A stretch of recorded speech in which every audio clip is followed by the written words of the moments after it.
Romance of Sui and Tang Dynasties, Chapter 18. The text itself gives us a clue right at the start. There's this philosophical bit, an opening poem, essentially. Oh, yeah. What does it say? It talks about how useless things like a frivolous play, maybe, like this festival, often lead to injustice, unfairness. Huh.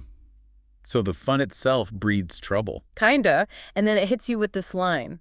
Misfortune is originally heaven's will, only borrowed through the hands of heroes. Okay, so it's setting us up. We expect evil, and we expect someone to step up and deal with it. Precisely. It frames the conflict as inevitable, almost fated. Justice has to intervene through these heroes. Right, let's get into that setup then. The festival itself. We're in Chang'an, the capital. During the idle month, as the text calls it. Everyone's ready for a break, ready to celebrate. And the descriptions are just, wow. Full city of lanterns and fires, contiguous streets of music. It really paints a picture. They even use poetry snippets. Like moon and lamps, white as silver. That one stuck with me. And under the moon, 1,000 lamps. In the glowing lamps, a single moon. You can almost see it, can't you? Total visual overload, just light everywhere. Beautiful. But what's really crucial, I think, is the social effect, especially on women. How so? Well, the source makes a point of saying even extremely reserved and chaste women who normally wouldn't dream of it, they couldn't resist. The festival pulled them out. Yeah, their hearts were stirred up. It says this was a rare chance, for walking on bridges, pacing the moon, public joy. A temporary freedom, normally heavily restricted, but now they can go out. Exactly, a brief moment of social permission. But that's the dark side, isn't it? This very freedom, this anonymity of the crowd and the lights. It attracts danger. That's where it turns. The text points fingers directly. It mentions the predators specifically, not just random criminals, but royal grandsons and young heroes. Men of privilege. And they're not there for the lanterns. They're seeking fragrance and coaxing spirit. Ugh. Basically using the festival noise and crowds as cover. Right. Looking for opportunities to harass people, essentially. Exploiting that temporary freedom. So the festival itself becomes almost a weapon for the powerful. It dissolves the usual rules, but only for them. Well put. It's a controlled release that backfires, or rather, works exactly as the powerful want it to. Which leads us right into the main incident of this chapter, the tragedy. We meet the victims. A widow, Wang Laoyu, and her daughter. Wang Wanner, right, 18 years old. Yes, and the author spends time describing her beauty. Waist like the spring willow, face like the peach blossom. It feels intentional, making her beauty almost dangerous for her in this setting. It absolutely is. Yeah. It's presented as the reason she's noticed so quickly, the catalyst. So they step onto the main street and boom, instant trouble. The text says they're immediately swarmed by bees and ants, just mobbed by onlookers and, well, worse. And the main villain spots her. Yuwen Gangzi, Yuwen Huiji. Yeah, his runners point her out, and his reaction is described as extreme. What does it say? That his soul scattered and spirit vanished. Just seeing her, it's an instant, absolute obsession. No restraint, just pure entitlement. And crucially, he sees she's only with her mother. He figures, easy target. No powerful man around to protect them. So he moves in immediately, in the middle of the street. Right there. Starts rubbing shoulders, wiping backs, and teasing her. Open sexual harassment. Horrifying. And the mother, she objects. She does. She protests, tries to defend her daughter, but Yuwen Huiji just uses it as an excuse. An excuse for what? To escalate. He pretends to be furious that she dared speak up. Orders his men to seize both of them. Just like that. Dragged away. Yes. And the description of their terror is vivid, like being pushed by clouds and fog or pulled by thunder and lightning. Yeah. Utterly powerless. God, just swept up by his brutality. And once they're back at his mansion, it gets even worse. Warner actually fights back. She does. Good for her. She hits him in the face. But, well, it doesn't end well. No. The maids just beat her down and lock her up. Her defiance is met with more violence. And her mother, left outside the gate, desperate. Seeking life and death, the text says, begging for her daughter back. Does she try to reason with him? She pleads, tells him Warner is already engaged, trying to appeal to some sense of social order, of decency. And Yuwen Gangzi's response? Let me guess. Not good. It's beyond callous. He just says, I have already used your daughter. Go back quickly. Wait, just like that. Used her. That's the phrase. Cold, dismissive, utterly dehumanizing. And when she threatens to die there, hoping shame might work. He laughs it off. Says something like, if that's the case, many people will die in front of my gate. So this isn't new. He's saying this happens all the time. People die because of him. That's the implication. It's routine. He expects this level of collateral damage from his appetites. My God. And then what? He just leaves her there. Worse. He has his men beat the old woman and drag her physically out of the neighborhood. Can't even let her wait or mourn there. Unbelievable cruelty. Just absolute impunity. Exactly. And he's not done for the night. The text then describes him parading through the festival afterward. Parading. After that? Oh, yes. A show of force. He gathers 100 or 200 ruthless fellows. What do they do? They're described stripped to the waist, carrying short staffs, armed bodyguards, martial artists following. It's pure intimidation. Like he owns the streets. Completely. They watch the street performers, the social fire, but if he doesn't like an act, Let me guess. his men just beat the performers senseless. Jimam beat them scattered with clubs. So he's just rampaging. The text says his evil had reached its limit, right? Mm-hmm. Full's overflowing. He's basically daring someone to stop him, ripe for a reckoning. This isn't just one bad guy anymore. It's a symptom of a broken system. Absolutely. His procession is a visual representation of that unchecked power. The law means nothing to him. Okay, so the stage is set for the heroes. Where are they? Well, as fate, or perhaps heaven's will, would have it, they're nearby. Shubao and his friends. Exactly. Shubao, Bodang, Qi Guiyuan. They're just wandering, enjoying the last bits of the festival. And they stumble upon the scene. They find Wang Liu, this white-haired woman, weeping hysterically just outside the official government area. They asked her what happened. Naturally. They hear the whole awful story. And then a realization clicks. What? They recognize the name. Yuwen Huiji. He's the same rich, arrogant young man they ran into before. Oh, right. Yuan King. Kickball. Where they actually showed him up, won silver and silk from him. So they know who he is. They know his power, his attitude, and maybe they feel they already have a bit of a score to settle. Perhaps. There's definitely a pre-existing tension, but their first instinct is interesting. What do they suggest? Shubao actually says, let's use the prizes we won from him, that's silver and silk. Let's try to buy her daughter back, redeem her. Wow. So negotiation first, trying to work within the system, even a corrupt one? It seems like the pragmatic first step, doesn't it? Yeah. Avoid a direct, probably fatal confrontation if possible. The non-heroic choice, maybe. But something changes their minds. Drastically. Yes, this is the pivot. Bystanders overhear them and they rush over. What do they tell them? They say, wait, you don't understand. This isn't a one-off. This happens every night. Every night since the festival started. Since the 12th day, they say. Yuwen Huiji and his gang have been doing this routinely, Yeah. abducting women. And what happens to them? Well, the bystanders explain. Some families are clever. Mhm. They take the hush money Yuwen's household offers the next day. Silver. Just accept it. What choice do they have? But others, families who do not know how to speak, maybe they protest, maybe they refuse. What happens to them? They're beaten to death. And their bodies just thrown into the wall, hidden away. Thrown into a wall like trash. Like trash. And no one dares report it. No one seeks justice, ever. Okay, that changes everything. Completely. Yeah. Hearing that the systemic nature of it, the routine murder, the utter lack of accountability, that's the trigger. No more talk of redemption with silver. No. The text says they immediately got the thought of fighting. This isn't about one girl anymore. It's about stopping the whole rotten system he represents. Exactly. It's an offense against basic humanity that demands direct action.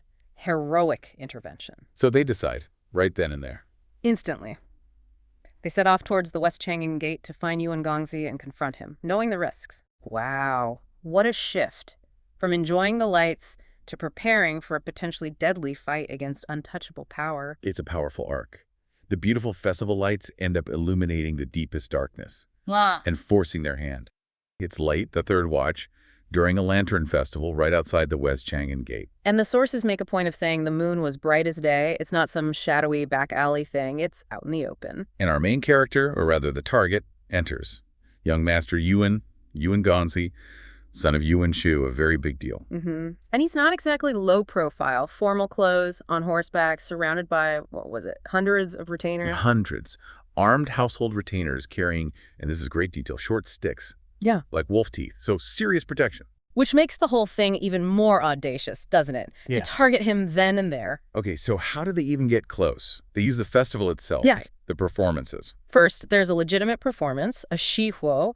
Think traditional folk theater, stories, acrobatics. This one was by Duke Du's people, retainers of Xia Gugongdu Ye. Yeah, they did the 3 battles of Lubu at Hula Pass, got paid, left, everything normal, sets the stage, literally. And then our guys make their move. Then the 5 heroes rush in. There's more performance, they yell. Their piece. 5 horses breaking cow. But it's immediately obvious something's off.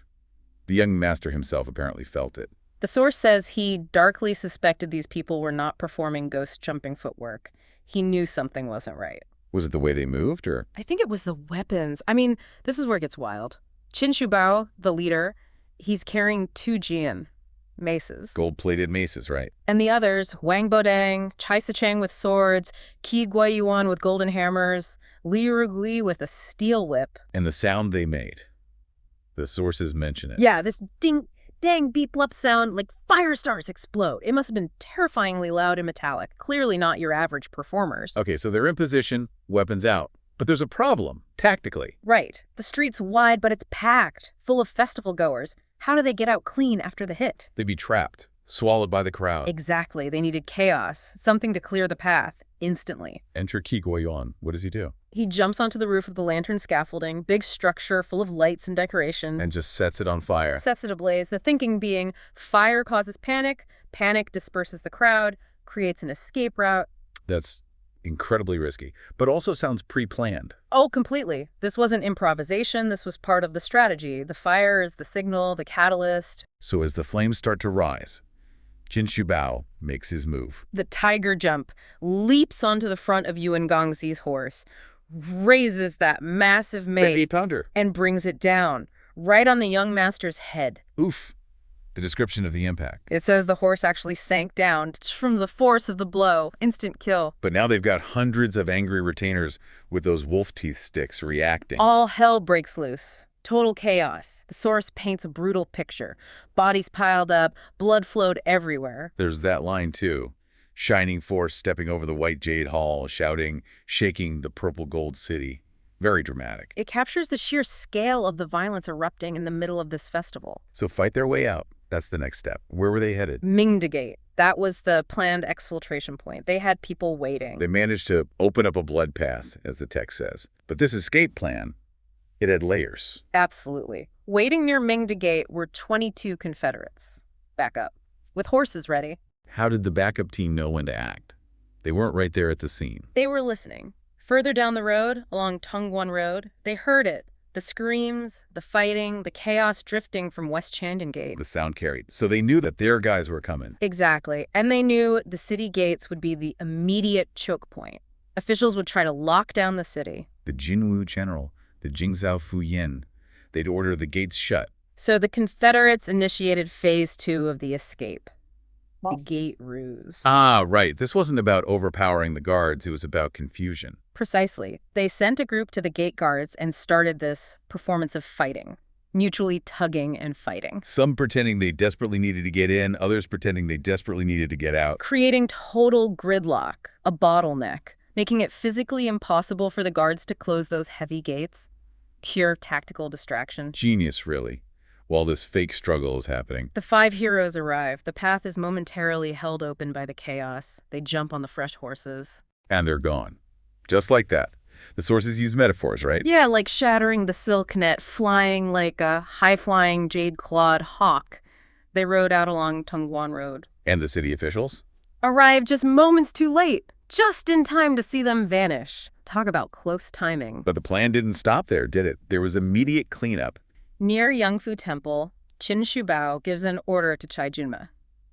Destroy the Baodans and hide the clay maces. That's next-level thinking. Deep foresight. And they even set a rendezvous for the next year for his mother's birthday. Planning complete. Okay, so the heroes escape. Now the focus shifts inside the city walls. To the father, Yuwen Shu. He's at home, enjoying an imperial banquet, oblivious. Then the news arrives, his son is dead. The rage must have been immense. But his retainers, they immediately lie to him. Why? Self-preservation, mostly, and political calculation. If the son of Yuwen Shu is killed in a coordinated hit, it looks bad. Either a massive security failure, a powerful enemy striking, or maybe the son brought it on himself. Meaning, if young Master Yuwen was targeted for his own bad behavior. Right, that would tarnish the family name. So the retainers invent a story on the spot. The story about the woman, Wang. Yes. They claim bandits killed the young master because he was making sport with this woman, Wang, and her relative complained to bandits who then attacked him. It shifts the blame entirely. Yeah. Makes it seem like random banditry, maybe provoked by the son's actions, but crucially not a targeted political assassination. And it directs the narrative away from any powerful enemies or the retainer's own failure to protect him. The perfect scapegoat. A local woman with no power. And Yuwen Shu, he buys it. Instantly. Blinded by grief and fury, yes. No questions asked, it seems.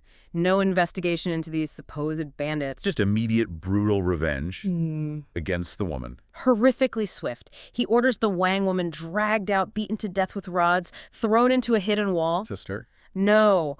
Her entire household, all her relatives, every single one, killed. Their houses torn down, burned to the ground. Based on a lie told by retainers to cover themselves, that's chilling. It's a stark look at power, isn't it? An entire family wiped out to protect the reputation, maybe salvage the pride, related to the death of one powerful young man. That was the cost of the lie. So private vengeance enacted. But Yuwen Shu still needs to find the actual killers, the ones who wielded the maces. Right. The official track begins now. He orders painters, create a likeness based on description. What's the description? A man 1 zhang tall, which is improbably tall, maybe 10 feet, likely an exaggeration of stature. About 20 years old, plain blue clothing, dancing with double maces. The double maces, that's the key detail. It is. Because one of Yuwen Shu's own retainers, a chief guard from the Eastern Palace, hears this description and it clicks. He recognizes it. From where? From an incident years ago at a place called Zishugang. He remembers seeing someone matching that description, wielding double maces, protecting Lord Li. Lord Li, meaning Li Yuan, the Duke of Tang, later Emperor Gaozu of Tang. The very same. And suddenly everything snaps into focus for Yuwen Shu and 2 of his other sons, Huiji and Ziji. They immediately assume. It's revenge, orchestrated by Li Yuan. This wasn't random. It was payback from a powerful rival. The political dimension explodes. They want to act on this suspicion, right? Don't take it to the authorities. Accuse Li Yuan. That's the instinct. Use this tragedy as a weapon against a political enemy. But then a voice of reason emerges. The third son, Yuwen Shiji. Yes. Described as having some reason. He basically says, hold on. Why the caution now? After the horrific, evidence-free slaughter of the Wang family. Because accusing Li Yuan is playing a much, much bigger game. Accusing the Duke of Tang of orchestrating an assassination, if you're wrong. The consequences for the Yuwen family could be devastating. Far worse than losing a son. It's about political survival at this point. Precisely. Yuwen Shiji argues, we suspect Li Yuan, but we have no proof. Faces can look alike, weapons can be similar. Making a formal accusation without concrete evidence is too risky. The potential blowback is enormous. Prudence wins out over immediate political attack. It does. So the official report Yuwen Shu submits, it's carefully worded, What does it say? that his son was killed by an unknown person. An unknown assailant who also burned houses and injured people during the festival chaos. He demands a swift investigation, but But the report completely omits the suspicion about Li Yuan. The political element is officially buried. exactly. So you have this incredible sequence. First, this elaborate, perfectly timed assassination by a coordinated team.